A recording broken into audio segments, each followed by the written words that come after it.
ఇన్నాళ్లు ఇండియాను వ్యతిరేకించిన చైనా ఇప్పుడు ఇండియాకి కొత్తగా సపోర్ట్ చేస్తా అంటోంది. అసలు ఏం జరిగింది? యుఎన్ఎస్సి అంటే యునైటెడ్ నేషన్ సెక్యూరిటీ కౌన్సిల్. ఇదొక 15 దేశాల కూటమి. ఇందులో వీటో పవర్ కలిగిన దేశాలు 5. వీటినే P5 అంటారు. ఈ P5 లో China, Russia, UK, France, America ఉన్నాయి. ఇవి యుఎన్ఎస్సిలో పర్మనెంట్ మెంబర్స్. వీటితో పాటు ఈ యుఎన్ఎస్సిలో 10 జనరల్ మెంబర్షిప్ కలిగిన దేశాలు కూడా ఉంటాయి. అయితే వీటి రెన్యూవల్ పీరియడ్ వచ్చేసి ఎవ్రీ 2 years కి ఉంటుంది. ఈ జనరల్ మెంబర్షిప్ కలిగిన దేశాల్లో ఇండియా కూడా ఉంది. సో ఇండియా జనరల్ మెంబర్ నుంచి పర్మనెంట్ మెంబర్ అవడానికి చాలా ఇయర్స్ గా ట్రై చేస్తోంది.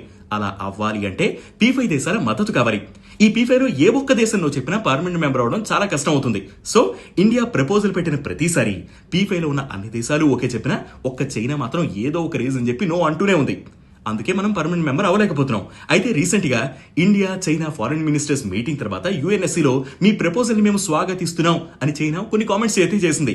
ఫుల్ సపోర్ట్ అన్న పదం ఇక్కడ వాడకపోయినా ఇది మనకి చాలా పాజిటివ్ సిగ్నల్. ఎంతవరకు బాగానే ఉంది. యుఎన్ఎస్సిలో ఒకవేళ ఇండియా పర్మనెంట్ మెంబర్ అయితే ఇండియాకు వచ్చే యూస్ ఏంటి? ఇండియా పర్మనెంట్ మెంబర్ అయితే ఏదైనా ఇష్యూ రిలేటెడ్ గా ఈ 15 దేశాల్లో ఇన్వెస్టిగేట్ చేసేటువంటి పవర్ వస్తుంది. అలాగే గొడవల్ని సాల్వ్ చేయొచ్చు. మన దేశం మీద ఏదైనా దేశం వారికి వచ్చినప్పుడు ఫోర్సెస్ ని యూజ్ చేసేటువంటి అథారిటీ వస్తుంది. ఇక్కడ మీరు బాగా అబ్జర్వ్ చేయాల్సింది ఏంటంటే ఈ యుఎన్ఎస్సి జనరల్ మెంబర్స్ లో పాకిస్తాన్ కూడా ఉంది. సో ఇండియాకి పవర్స్ వస్తే ఫస్ట్ దేని మీద వాడుతుంది? పాకిస్తాన్ అంతు చూస్తుందని పాకిస్తాన్ కి కూడా తెలుసు. ఎందుకంటే పాకిస్తాన్ టెర్రరిజం ని పెంచి పోషిస్తోంది కాబట్టి. ఇన్నాళ్లు చైనా పాకిస్తాన్ తన కాళ్ళ దగ్గర ఒక చెప్పులాగా పడుంది కదా అని చెప్పి పాకిస్తాన్ ఫేవర్ గా ఇండియాకి వ్యతిరేకంగా చాలా కీ డెసిషన్స్ యుఎన్ఎస్ఏలో తీసుకుంది. అయితే ప్రెసెంట్ ఇండియా ఒక సూపర్ పవర్ కంట్రీగా ఎదుగుతోంది. ముఖ్యంగా సౌత్ ఏషియాలో చాలా దేశాల కూటమిలో ఇండియా నాయకత్వం వహిస్తోంది.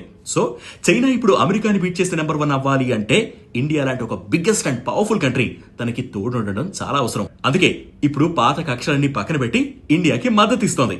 అండ్ ఫైనల్ గా ఒక ట్విస్ట్ చెప్పనా? ఈ యుఎన్ఎస్సి స్టార్ట్ చేసిన కొత్తలో చైనాని రీప్లేస్ చేసేసి ఆ ప్లేస్ మీకు ఇస్తామని చెప్పి ఒకసారి ఆఫర్ చేశారు. అండ్ సెకండ్ టైం వచ్చేసి ఈ P5 ని P6 చేస్తాం, మీరు వచ్చి పార్టిసిపేట్ చేయండి అని చెప్పి రెండోసారి కూడా ఆఫర్ చేశారు విత్ ఇన్ 5 years గ్యాప్ లో. కానీ ఒక పర్సన్ అసలు మాకు వద్దంటే వద్దని చెప్పి రిజెక్ట్ చేసేశారు. ఆ పర్సన్ ఎవరో కాదు, PM నెహ్రూ. ఎందుకు చేస్తుంటారు?